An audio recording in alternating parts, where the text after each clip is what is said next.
David Kurtz for TPM Media. I'm joined today by Adam Posen, who's the Deputy Director of the Peterson Institute for International Economics.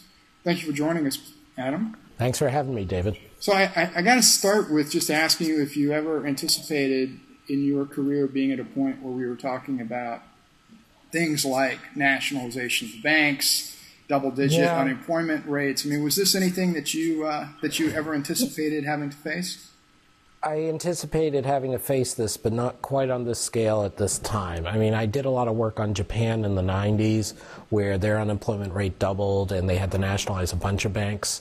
And so I thought the question was, how could we prevent that? And what do you do in case of that was an interesting idea to know about. But I certainly didn't foresee it happening right now in the U.S. on this scale. So, I mean, just your experience in Japan at least opened your mind to the possibility that a Western industrialized power could go through something like this. But, well, I think you've put it exactly right. I mean, we're used to the idea of Zimbabwe or Argentina or someplace that has political instability or is relatively small in the world economy can fall into deep trouble. What I've tended to focus on, and what unfortunately we're now facing, are advanced economies that are democracies, that have all kinds of technology, and are still running into deep trouble. And that, in a sense, is a big challenge. Not to put you on the spot, but I will. When in this current cycle, the last few years, did it occur to you that this was a possible outcome here? I mean, I know there's been. I think it was always a possible outcome, but I have to admit I was much more optimistic than, say, Nouriel Roubini or Desmond Lockman, two colleagues of mine at other places who forecasted this was likely. I kept saying basically up until last September, this was dealing with tail risk, which is the economist's way of saying this is a very low likelihood event, but we really don't want it to happen, so we take preventive measures. It's only since the Lehman AIG mess up and the things that happened to the financial system that followed that I've begun to believe this was going to happen, and then it did. And you were one of those, if I'm not mistaken, who has only come around to the idea that we may in fact need to nationalize some portion of the banking sector fairly recently. Well, no, it was always a conditional statement. If we got into this kind of mess, then you would have to nationalize or come close to nationalizing part of the banking sector. The issue is essentially how much of the value of the banking sector gets wiped out. I'm fond of saying banks think with their capital. And when they have too little capital, they don't know what to do, and they tend to make bad bets and cut back on good loans. So when you think banks have a small problem, you inject a little bit of capital, you don't nationalize, and you hope that brings them back up to good sense. And that's what the Fed and the Treasury were trying to do over the last year. Turns out it was a really big problem, and so you have to inject an awful lot of capital. And once you recognize that's the case, I don't see any reason to hesitate, maybe not officially nationalizing, but wiping out current shareholders, wiping out current management, because they're the ones who messed it up in the first place. Dean Baker starts from the premise that a number of these banks are currently insolvent. A number more will be insolvent sometime during this calendar year as the recession continues to deepen.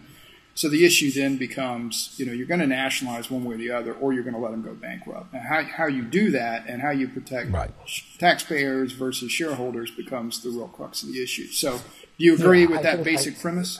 I largely agree with that. I would put it slightly differently than Dean would, in the sense that you can do a lot of things in between bankruptcy and nationalization. The question is, who bears the burden then?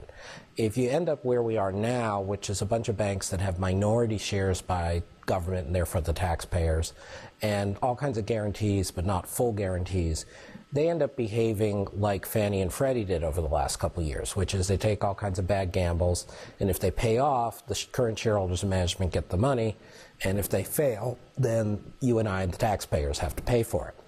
And so you want to get out of that intermediate, what I call financial hybrid state. Hybrids make for good auto design. They don't make for good bank design. When we talk about wiping out shareholders and nationalizing, you can describe for me in a little more detail what that'll look like, what kind of process you envision or would recommend if you were advising the President and Congress on this. Well, there is actually something close to a textbook on this, which was written by the U.S. in part 20 years ago in the mid-'80s when we dealt with our savings and loan crisis that took place in Oklahoma and Florida and California and Texas, and was very similar to this on a smaller scale.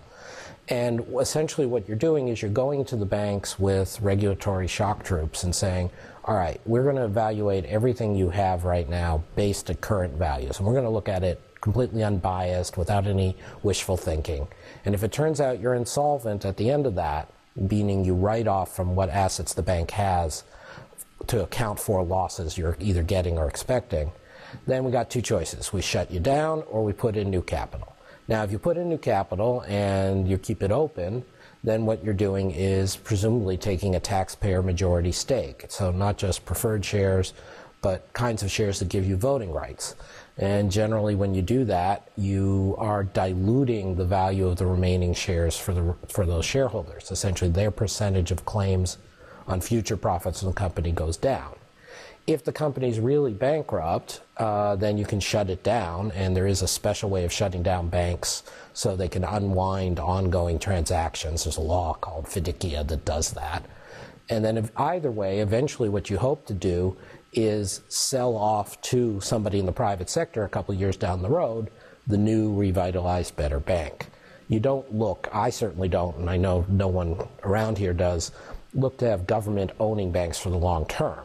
It's just when they're capitalists and not doing very well, you don't want to leave them in partly private hands.